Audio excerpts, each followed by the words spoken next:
नमस्कार दोस्तों, आज आपके YouTube चैनल पर हम आपके लिए अगला जो आपका एग्रीकल्चर का टॉपिक है वो लेकर आए हैं। और आप लोग जैसा कि लगातार क्लास लेते हो और अपनी पढ़ाई को जारी रख रहे हो, तो जो अपना अगला जो टॉपिक है, पिछला जो टॉपिक था हमारा वो कंप्लीट हो गया था। और उसके बाद में हम अगला पॉइंट जो आपका चल रहा है वो है, जानते हो प्रतिकूल मौसम व बचाव के उपाय। कौन सा टॉपिक आपका? प्रतिकूल मौसम व बचाव के उपाय। यहाँ पर हम बात कर रहे हैं किसकी? प्रतिकूल मौसम की। देखो, जो आपका प्रतिकूल मौसम है इसके बारे में आप लोग जानते हो कि प्रतिकूल मौसम किसे कहते हैं। जैसे मान लो अभी वातावरण कैसा है, शांत है, कुछ ही समय में गर्मी बढ़ जाएगी, गर्मी बढ़ने के बाद में अचानक से आंधी आ गई, तूफान आ गया, या फिर मान लो अधिक वर्षा हो जाए, कम वर्षा हो जाए, तो ये क्या है? सबसे ज़्यादा प्रतिकूल प्रभाव है, प्रतिकूल मौसम कह सकते हो इसको।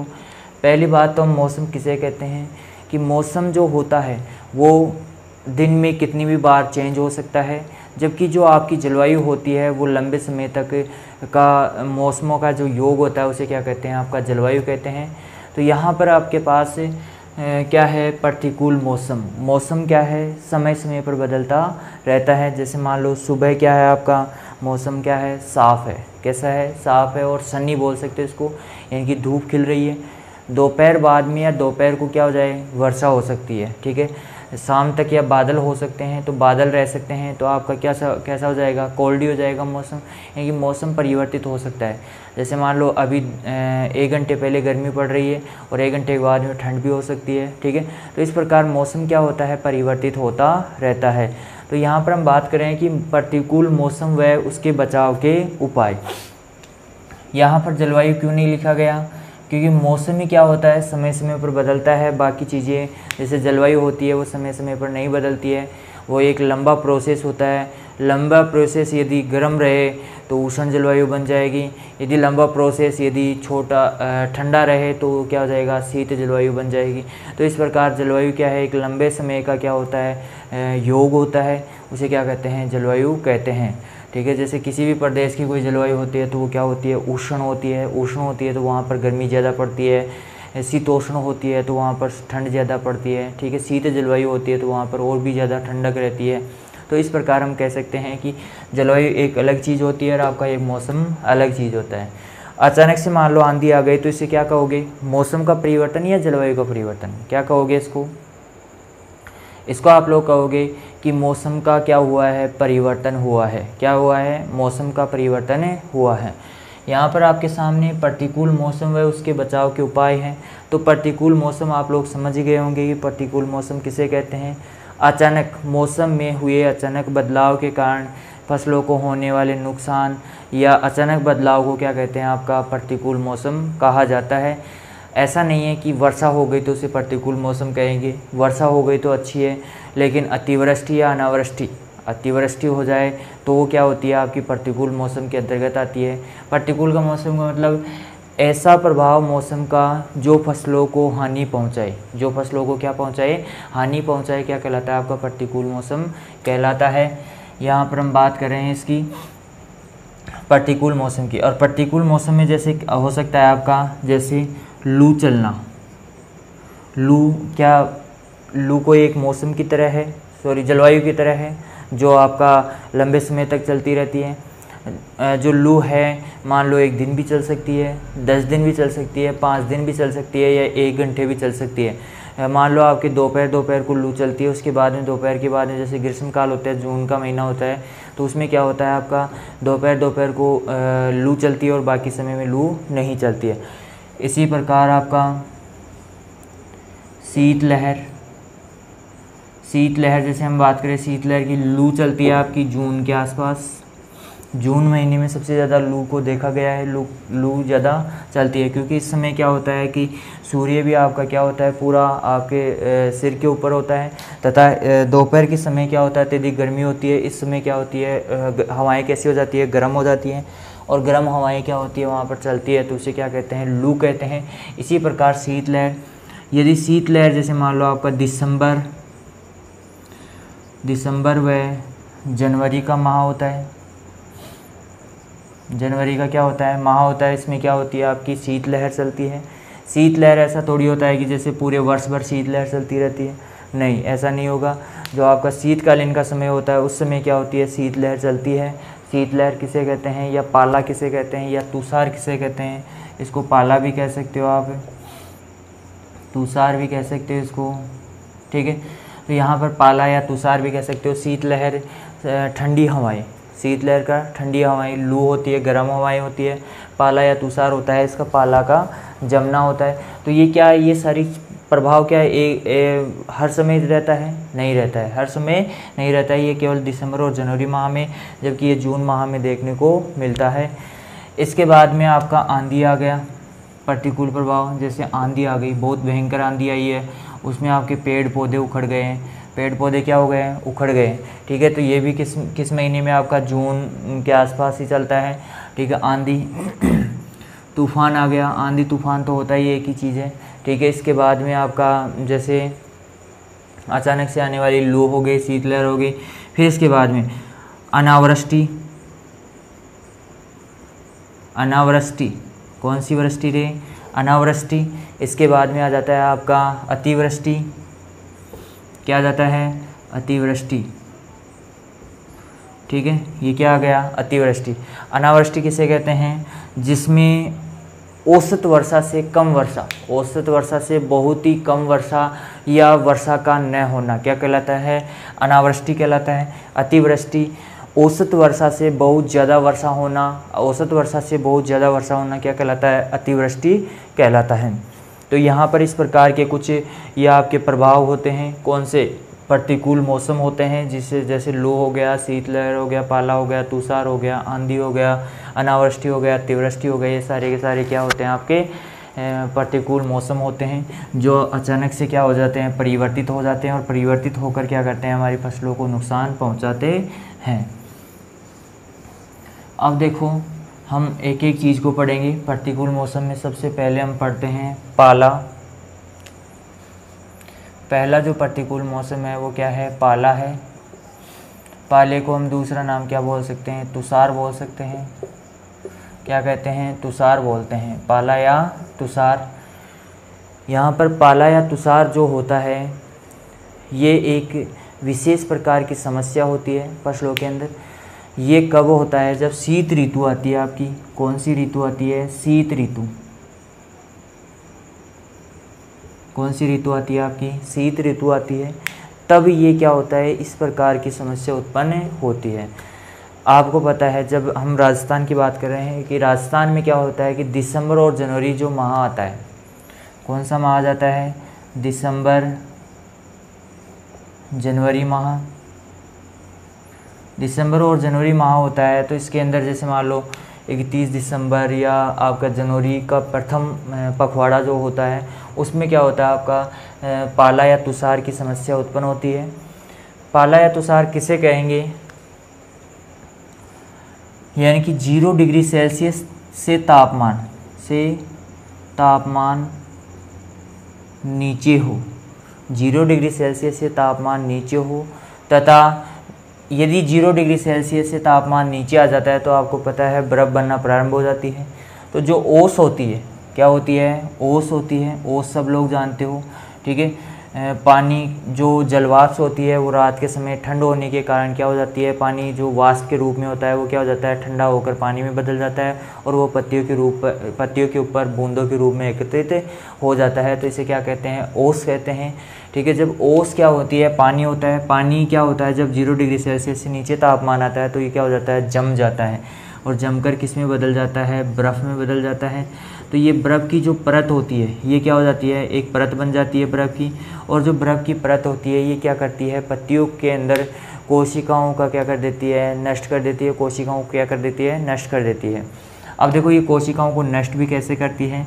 ये मान लो कोई आपका पादप होता है, पादप की ये पत्तियाँ होती है, जैसे मान लो ये पत्ती है, इस पत्ती के अंदर क्या है, यहाँ पर बर्फ़ जमा हो गई, जमा हो जाती है। तो इसका मतलब आपने एक चीज़ देखी होगी, आप लोग फ्रिज में आज ही क्या करना, एक गिलास पूरा एक गिलास लेना, और या फिर आप कटोरी लेना, एक छोटी सी कटोरी लेकर उसको क्या करना, पूरी भर लेना। कटोरी को क्या कर लेना, पूरा भर लेना। जैसे मान लो ये कटोरी लिया आपने, इस कटोरी में क्या किया आपने, पानी भर दिया है। क्या भर दिया है, पानी। पानी को यहाँ तक किनारों तक भर दिया है। इसके बाद में इसको क्या करना, आप फ्रिज में रख देना।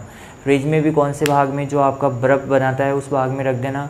और जब ये बर्फ़ कंप्लीट बन जाएगा तो उसके बाद में आप देखोगे तो यहाँ पर ये जो किनारों तक आपने पानी भरा था, ये थोड़ा सा क्या है, ऊपर उठा हुआ दिखाई देता है। यानी कि जो आपकी कटोरी होती है उसके ऊपर तक पानी यानी कि बर्फ़ जमा हो जाता है। तो इसका मतलब क्या हुआ कि जो बर्फ़ होता है, सॉरी पानी होता है, पानी जब बर्फ़ में चेंज होता है या बदलता है तो उसका आयतन क्या हो जाता है, बढ़ जाता है। क्या हो जाता है, बढ़ जाता है। और आयतन बढ़ गया, इसका मतलब इसका आकार बढ़ेगा। क्या होगा, आकार बढ़ेगा। तो यहाँ पर जो पत्ती के ऊपर बर्फ़ की परत होती है, तो इसके अंदर, पत्ती के अंदर भी जल की मात्रा काफ़ी होती है, तो वो भी किस में कन्वर्ट हो जाती है, बर्फ़ में चेंज हो जाती है। और बर्फ़ में चेंज होती है तो इसका आयतन क्या हो जाता है, बढ़ जाता है। और आयतन बढ़ता है, क्या बढ़ता है, आयतन बढ़ता है। तो आयतन बढ़ने के कारण, आयतन बढ़ने के कारण क्या हो जाता है, आयतन बढ़ने के कारण कोशिका झिल्ली फट जाती है। क्या फट जाती है, कोशिका झिल्ली या कोशिका भित्ति क्या हो जाती है आपकी, फट जाती है। कोशिका भित्ति आपकी फट जाती है, जिससे कोशिकाएं क्या हो जाती है, मर जाती है। कोशिकाएं क्या हो जाती है, मर जाती है। यहाँ पर हम बात करें किसकी, देखो प्रतिकूल मौसम में पाला या तुषार की, शीत ऋतु के अंदर क्या होता है, ये पाला या तुषार पड़ने की संभावना होती है, या इस शीत लहर का चलने की संभावना रहती है। तो ये मौसम कब आता है आपका, दिसंबर और जनवरी माह में क्या होता है, विशेषकर ये पाला या तुषार गिरने की संभावना रहती है। यहाँ पर हम क्या करते हैं, 0 डिग्री सेल्सियस से तापमान कम हो जाए, किसी दिन 0 डिग्री सेल्सियस से तापमान कम हो जाए, जो ओस की बूंदें होती है, तो आपको पता है 0 डिग्री सेल्सियस तापमान कम होने पर क्या होता है, यहाँ पर ओस की जो बूंदें होती है वो किस में कन्वर्ट हो जाती है, बदल जाती है, आपके बर्फ़ में बदल जाती है। और बर्फ़ में बदल जाती है तो ये पत्तियों के ऊपर क्या हो जाती है, जमा हो जाती है। पत्तियों के ऊपर जमा होने के बाद में क्या होता है, इसके अंदर कि जो पत्ती के अंदर का जो जल होता है वो भी किस में कन्वर्ट हो जाता है, बर्फ़ में चेंज हो जाता है। और आपको पता है कि जब जल बर्फ़ में चेंज होता है तो उसका आयतन क्या हो जाता है, बढ़ जाता है। और आयतन बढ़ने के कारण क्या हो जाता है, उसकी कोशिका जो भित्ति होती है वो फट जाती है। और कोशिका भित्ति फट जाती है तो कोशिका झिल्ली भी फटेगी, और झिल्ली और कोशिका भित्ति फट जाती है तो कोशिका क्या हो जाती है, नष्ट हो जाती है, यानी कि समाप्त हो जाती है। कोशिका भित्ति और कोशिका झिल्ली फटने से कोशिका मर जाती है, और कोशिका मर गई तो आपकी पत्ती भी क्या हो जाती है, मर जाती है। तो इस प्रकार आपका जो ये प्रभाव है कुछ दिनों के बाद में दिखाई देगा, और जब दिखाई देगा तो पूरा खेत ही कैसा दिखाई देगा, आपको जला हुआ सा दिखाई देता है। और पाला या तुषार का बहुत ही ज़्यादा फसलों में क्या होता है, हानिकारक प्रभाव उत्पन्न होता है। यहाँ पर जो हानिकारक प्रभाव, ये बड़े पौधों की अपेक्षा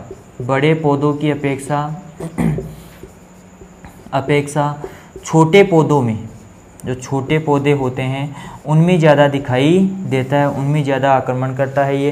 क्यों, क्योंकि उनकी कोशिकाएं क्या होती है, कोमल होती है, इसलिए उनमें ज़्यादा प्रभाव दिखाई देता है। तथा साथ ही साथ उनकी पत्तियों की संख्या भी क्या होती है, कम होती है। और कम होने के कारण ही क्या होता है, उसके अंदर जल्दी से वो पौधा नष्ट हो जाता है। जबकि बड़े पादपों में क्या होता है, ऊपरी जो सतह होती है वो पत्तियां नष्ट हो जाती है, और बाकी की पत्तियां क्या हो जाती है, आपकी बची हुई रह जाती है। इससे पादप क्या होता है, लंबे समय तक जीवित रह सकता है।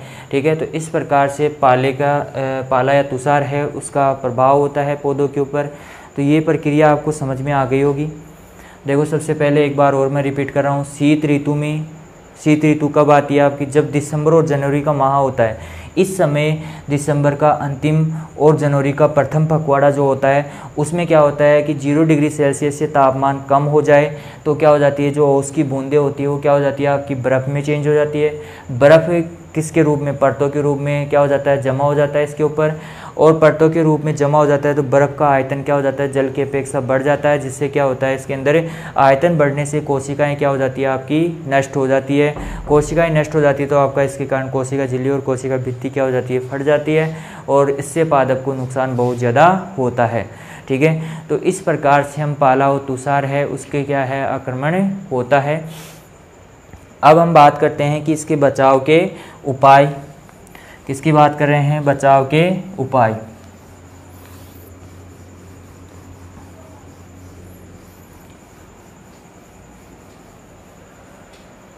पाला या तुषार के बचाव के उपाय।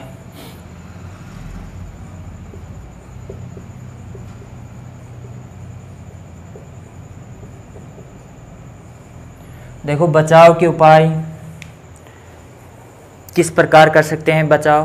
देखो सबसे पहले तो हम क्या कर सकते हैं इसके अंदर, आपका जो पाला या तुषार है इसके लिए हम क्या कर सकते हैं, इसके अंदर आपका जो सबसे पहला जो उपाय है वो है अपना, जैसे हम जो आपका खेत है, क्या है, खेत में क्या कर देंगे, सिंचाई कर देंगे, क्या कर देंगे, सिंचाई।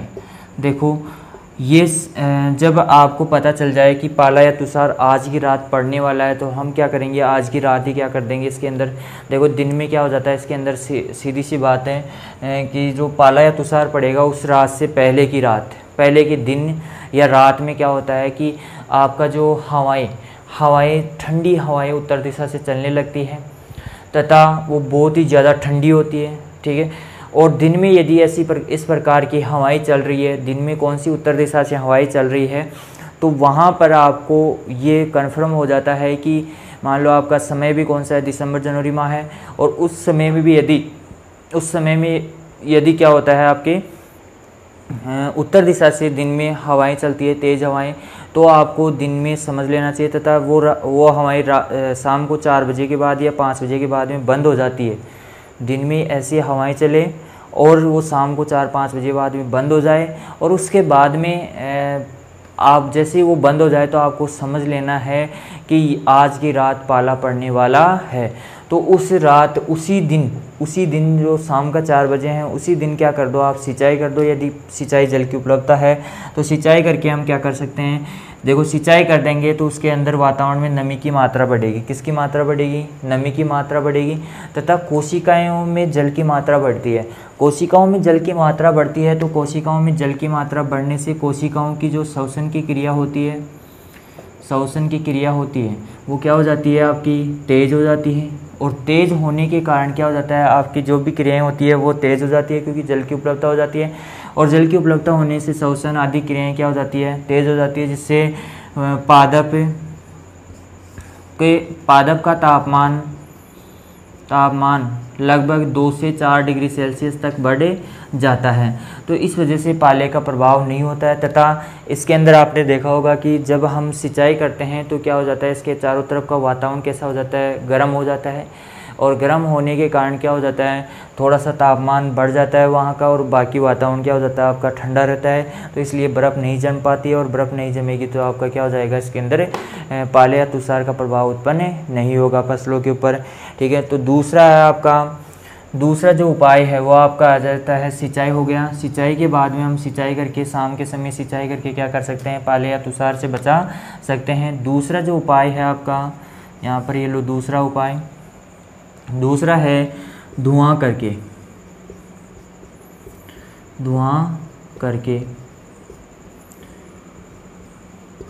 अब देखो आपका जो ये खेत है, खेत के चारों ओर मेड़ होती है। मेड़ में क्या करेंगे हम, मेड़ों के ऊपर चारों तरफ जिस तरफ से हवाएं आ रही है, जैसे मान लो इधर से हवा आ रही है, या मान लो इधर से हवा आ रही है, या इधर से हवा आ रही है, तो आपको मान लो उत्तर दिशा से क्या आ रही है, हवाएं आ रही है, तो आपको क्या करना है, हल्की हल्की हवाएं चल रही है तो आपको इस दिशा में क्या करना है, आपका घास फूस, टायर, रबड़ के टायर होते हैं उनको, या फिर आपके गीले जो कंडे होते हैं उन्हें क्या कर सकते हो, आप जला सकते हो। इससे क्या होता है कि यहाँ पर क्या होगा, धुआं उत्पन्न होगी, क्योंकि आपको पता है कि टायर जब भी जलता है या आपके घास फूस जब भी जलता है तो क्या करता है, धुआं उत्पन्न करता है अत्यधिक मात्रा में। और धुआं उत्पन्न होता है तो धुआं क्या करता है, इसके अंदर एक प्रकार की इसके ऊपर लेयर सी बना लेता है। आपको पता है, क्योंकि आप मौसम कैसा है, ठंडा है। ठंडा मौसम होने के कारण ये क्या होती है, ये गर्म होती है। जो धुआं होती है वो कैसी होती है, गर्म होती है। और जो भी गर्म हवाएं या गर्म गैस होती है वो क्या होती है, हल्की होती है। वो क्या करेगी, ऊपर जाना चाहेगी। और जैसे ही ऊपर जाना चाहेगी, और ऊपर का वातावरण कैसा होता है, पूरा वातावरण कैसा होता है, ठंडा होता है इसके ऊपर। तो एक बादल के समान एक छज्जा बन जाएगा। क्या बन जाएगा, बादल के समान एक छज्जा बन जाएगा। यानी कि कहने का मतलब एक प्रकार की छत बन जाएगी। और छत बन जाएगी क्योंकि ऊपर से प्रेशर नीचे लग रहा है और नीचे से ये गैसें ऊपर जाना चाहती है। तो ये क्या करेंगी, जो ऊपर से ऊपर की तरफ जा रही है, तो ये ठंड को, जो बर्फ़ जमने वाली है या वो जो तापमान है, उसके लिए एक लेयर कवर बना लेती है। और कवर बनाकर क्या करती है, उसको सुरक्षा प्रदान करती है। तो धुआं करने से क्या होता है, वातावरण में क्या हो जाती है, थोड़ी मात्रा में क्या हो जाती है, गर्मी उत्पन्न हो जाती है, जिससे तापमान बढ़ जाता है। और तापमान बढ़ने से क्या होता है, आपका बर्फ़ का जमाव नहीं हो पाता है, जिससे क्या हो जाता है, आपकी फसलों की पाले से सुरक्षा हो जाती है। ठीक है, तो इस प्रकार से हम क्या कर सकते हैं, धुआं करके भी क्या कर सकते हैं, इसके अंदर आपकी फसलों को बचाव कर सकते हैं। इसके बाद में अगला जो पॉइंट है आपका, फसलों को बचाने के लिए धुआं या इस पाले से बचाने या तुषार से बचाने के लिए जो अगला पॉइंट है वो है अगला पॉइंट, तीसरा पॉइंट जो है आपका, गंधक के अम्ल का छिड़काव करें। गंधक के अम्ल का छिड़काव करके। देखो, ये बहुत ही इम्पोर्टेंट चीज़ होती है। इसको बोलते हैं H2SO4। H2SO4 क्या है, गंधक का अम्ल होता है। यहाँ पर हम गंधक के अम्ल का क्या करके, छिड़काव करके भी क्या कर सकते हैं, फसलों को पाले से बचा सकते हैं। यहाँ पर हम इसका जो घोल है उसकी मात्रा लेते हैं 0.1%। 0.1% जो घोल है, इस घोल का प्रयोग करते हैं। इस घोल का प्रयोग करके हम पूरे खेत में इसका छिड़काव कर देते हैं। और इसका छिड़काव करने से क्या होता है, ये जो HCl अम्ल होता है, H2SO4 जो आपका छिड़का अम्ल होता है, गंधक का जो अम्ल होता है, इसका हम छिड़काव कर देते हैं। तो फसलों के ऊपर क्या हो जाती है, इसकी थोड़ी सक्रियता बढ़ जाती है। और सक्रियता बढ़ने से क्या हो जाता है, यहाँ का तापमान बढ़ जाता है। ठीक है, और तापमान बढ़ने से क्रियाशीलता बढ़ती है। और क्रियाशीलता बढ़ने से आपका जो जल होता है वो बर्फ़ में सहज ही नहीं कन्वर्ट हो पाता है। यहाँ पर हम कह सकते हैं कि जल्दी से बर्फ़ में कन्वर्ट नहीं हो पाता है, और तब तक आपकी रात समाप्त हो जाती है, और उसके बाद में आपका बर्फ़ से नुकसान नहीं हो पाता है यहाँ पर। ठीक है, तो ये इस प्रकार से हम क्या कर सकते हैं, आपको ये ध्यान रखना है 0.1% घोल का छिड़काव करना है आपको। कितने प्रतिशत है, 0.1%। यदि आपको लग रहा है कि आज की रात पाला पड़ेगा, तो उस स्थिति में आप क्या कर सकते हो, यहाँ पे गंधक का जो अम्ल है या H2SO4 है, उसका 0.1% का घोल लेकर आप क्या कर सकते हो, यहाँ पर छिड़काव कर सकते हो। छिड़काव करके क्या कर सकते हो, इसके अंदर इसकी सुरक्षा कर सकते हो, आप फसलों की सुरक्षा कर सकते हो, फसलों को बचा सकते हो। ठीक है, इसके बाद में जो अगला पॉइंट आता है आपका जो अगला पॉइंट है वो है आपका टाटियाँ बांधकर। चौथा पॉइंट है टाटियाँ बांधकर। क्या बांध कर रहे, टाटियाँ बांधकर। टाटियाँ बांधना जानते हो, जैसे आपके छोटे पौधे होते हैं। कौन से पौधे होते हैं, छोटे पौधे होते हैं। तो छोटे पौधों में जैसे नर्सरी है, आपकी नर्सरी का क्षेत्रफल बहुत कम होता है, तो आप खेत में तो टाटियाँ नहीं बांध सकते। खेत में तो क्या नहीं बांध सकते, टाटियाँ। जैसे मान लो 20 हेक्टेयर खेत है, 50 हेक्टेयर खेत है, तो उसमें आप टाटियाँ नहीं बांध सकते, क्योंकि इतनी किसान की आर्थिक स्थिति मजबूत भी नहीं होती है। तथा किसान की आर्थिक स्थिति के अलावा यदि हम किसी किसान की आर्थिक स्थिति इतनी मजबूत है और वो टाटियाँ बना सकता है, लेकिन उसके लिए जो संसाधन है वो नहीं उपलब्ध हो पाते हैं, तो इस वजह से टाटियाँ नहीं बांध सकते। तो आपके जो छोटे क्षेत्रफल होते हैं, नर्सरी वगैरह होते हैं, कौन से होते हैं, नर्सरी वगैरह होते हैं, छोटे क्षेत्रफल होते हैं। इन क्षेत्रों में क्या होता है कि आप टाटियाँ बांध कर, जैसे मान लो ये आपका नर्सरी है, क्या है, नर्सरी के ऊपर क्या कर दो, यहाँ पर छप्पर बांध दो या टाटी बांध दो, जिससे क्या हो जाए कि आपके जो फसल है वो नीचे रह जाएगी।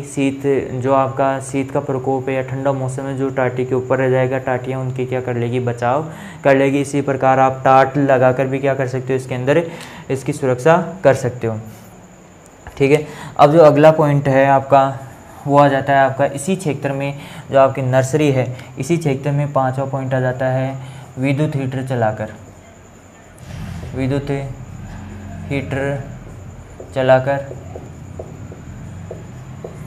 विद्युत हीटर चलाकर। यहाँ पर विद्युत हीटर की बात करते हैं तो विद्युत हीटर होता है वो क्या करता है, ऊष्मा उत्पन्न करता है, और ऊष्मा उत्पन्न करता है तो आपके नर्सरी के अंदर आप इसका विद्युत हीटर का प्रयोग कर सकते हो, क्योंकि आप खेतों में विद्युत हीटर का प्रयोग नहीं कर सकते। क्यों नहीं कर सकते? क्योंकि बहुत सारी हीटरों की आवश्यकता होगी और इतनी सारी बिजली खपत हो जाएगी, आपके जो फसल में उत्पादन होगा उससे ज़्यादा आपको खर्चा हो जाएगा। तो आप विद्युत हीटर किस में लगा सकते हो? आप नर्सरी में लगा कर क्या कर सकते हो, उनकी सुरक्षा कर सकते हो।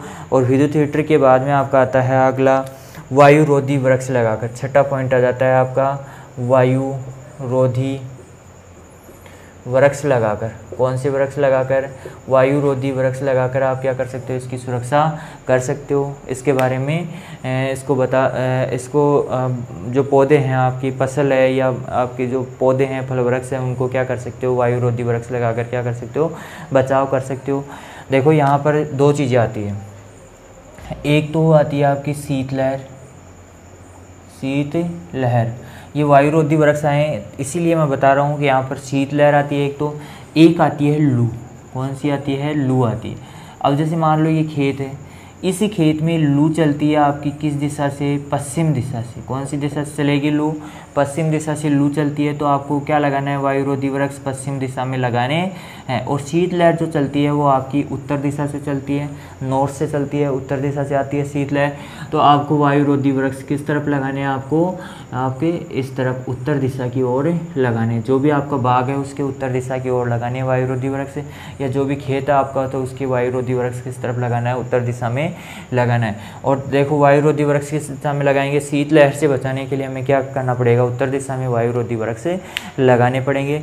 ये आपका जो पाला या तुषार था उसके बचाव के उपाय कंप्लीट हुए। ठीक है, तो इस प्रकार से देखो एक बार फिर से बचाव के उपाय। सिंचाई करके सबसे पहला पॉइंट, सिंचाई कर देते हैं तो उसके आसपास का वातावरण का तापमान क्या हो जाता है, थोड़ा बहुत बढ़ जाता है, जिससे क्या हो जाता है, पाले और तुषार से बचाव हो जाता है। इसी प्रकार आपने देखा होगा कि जिन खेतों में क्या हो जाता है, शीत जो पाला पड़ता है उस रात यदि सिंचाई कर दी जाती है तो उन खेतों में जहाँ पर सिंचाई हुई होती है वहाँ पर तो क्या होती है, फसल अच्छी होती है, जबकि बाकी जगह में क्या हो जाती है, फसल झुलस जाती है। तो इसी प्रकार आप धुआं करके भी क्या कर सकते हो, इसके अंदर पाला या तुषार से बचाव कर सकते हो। गंधक के अम्ल का छिड़काव, गंधक के अम्ल का छिड़काव कितना? 0.1%। ये स्पेशल तौर पर ध्यान रखना आपको, कितने प्रतिशत? 0.1% क्या कर सकते हो, छिड़काव कर सकते हो। इसके अलावा टाटियाँ बांधकर भी क्या कर सकते हो, नर्सरी जो होती है उसकी उसका बचाव कर सकते हो। इसके बाद में विद्युत हीटर नर्सरी में कर सकते हो, वायुरोधी वृक्ष से आप खेतों में लगाकर क्या कर सकते हो, इसके बचाव कर सकते हो। अब अगला जो है आपके अगली क्लास में आपसे बातें करते हैं, अगली क्लास में आपसे चर्चा करते हैं। ठीक है, धन्यवाद। आप क्लास रेगुलर लेते रहिए। ठीक है, धन्यवाद।